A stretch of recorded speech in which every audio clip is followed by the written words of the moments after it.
ગુજરાતનો આવાજ।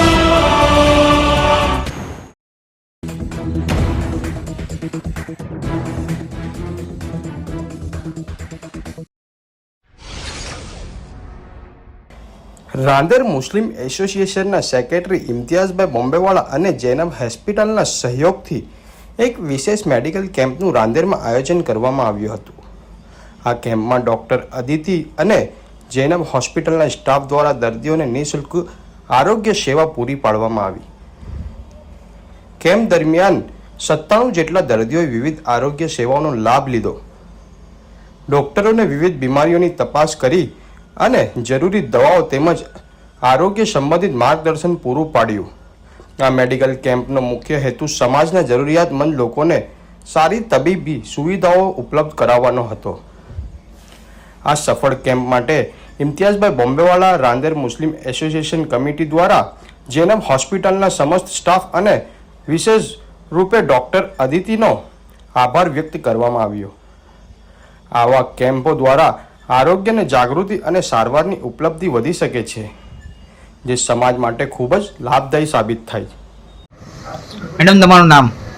હું ડૉક્ટર અદિતિ પટેલ, આઈ એમ કન્સલ્ટન્ટ ફિઝિશિયન કાર્ડિયોલોજિસ્ટ અને આજે રાંદેર મુસ્લિમ એસોસિએશન દ્વારા આજનો જે મેડિકલ કેમ્પ યોજાયો છે એમાં 90થી વધારે પેશન્ટ્સ ભાગ લીધો અને બધા પેશન્ટનું ચેકઅપ ટોટલી ફ્રી કરવામાં આવ્યું।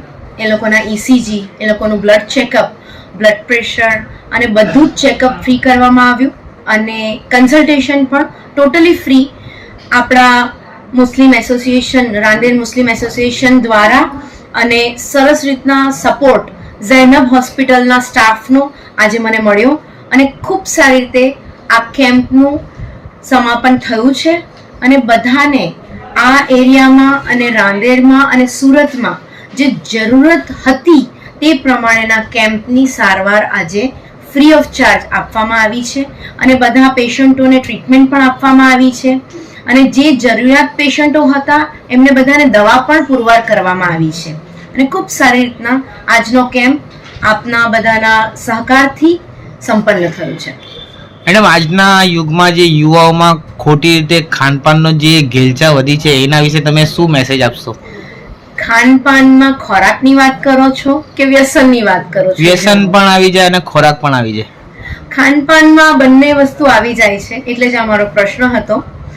ઘી તેલ તળેલું અને બહારનું જંક ફૂડ એ જ મૂળ કારણ છે કે શરીરના વિટામિન્સ તો મળતા જ નથી, ઉપરથી કોલેસ્ટ્રોલ વધે છે અને હાર્ટ એટેક અને બીજા કોલેસ્ટ્રોલના પ્રોબ્લેમ, ઇવન ડાયાબિટીસ પણ ઘર કરી જાય છે। અને વ્યસન તો તમે જાણો જ છો કે ટોબેકો કોઈ પણ ફોર્મમાં લેવું એટલે એ ખતરાથી કમ નથી। આલ્કોહોલના પ્રમાણથી લીવરને ડેમેજ થાય છે। સો આ બધી વસ્તુઓ આપણે એવોઇડ કરવું એ જ સલાહ છે। મારું નામ અમન મુલતાની છે, હું નવસારીથી આવ્યો છું। આજ રોજ રાંદેર મુસ્લિમ એસોસિએશન ટ્રસ્ટ દ્વારા એક સુંદર મેડિકલ ચેકઅપ કેમ્પ આયોજન કરવામાં આવ્યું હતું, જેમાં doctor Aditi Patel madam, physician cardiologist મેડમે સેવા આપી હતી। અને મારું ઇન્ટ્રોડક્શન કહ્યું તો મારું નામ અમન મુલતાની છે અને હું ગવર્મેન્ટમાં જ્યારે ક્રાઇસિસ સિચ્યુએશન્સ હોય છે ત્યારે હું વોલેન્ટરીલી સર્વિસ આપું છું and I am the member of national disaster response force as well as disaster management committee of Indian red cross society. મારું ક્વોલિફિકેશન છે masters of public administration, specialist in crisis management as well as satellite કોમ્યુનિકેશનમાં મારું passion છે અને specialisation છે। તો આજે જે રીતના કેમ્પ ઓર્ગેનાઇઝ કર્યો છે તે ખૂબ જ સુંદર રીતના ઓર્ગેનાઇઝ થયો। ખાસા 90 કરતાં વધારે પેશન્ટ્સ લોકો એનો લાભ લીધો છે અને ખાસ કરીને જે મુસ્લિમ મહિલાઓ જે છે જે અચકાય છે હેલ્થકેર બાબતે, જે ડૉક્ટર્સને કન્સલ્ટ કરવામાં પ્રોબ્લેમ આવે છે, તો આજ ફિમેલ ફિઝિશિયન કાર્ડિયોલોજિસ્ટ મેડમ થકી એ લોકોને ખૂબ જ લાભ મળ્યો છે। એ લોકોના કાર્ડિયાક, એ લોકોના ડાયાબિટીસ અને બ્લડ પ્રેશરમાં એ લોકોને માહિતગાર કર્યા અને એ પ્રમાણે એ લોકોને સારવાર માટે ટ્રીટમેન્ટ આપવાનો ડાયગ્નોસિસ કરીને ટ્રીટમેન્ટ આપી છે। ડૉક્ટર અમન, તમે યુવા રોલ મોડલ તરીકે છો, તો યુવાઓને શું મેસેજ આપશો?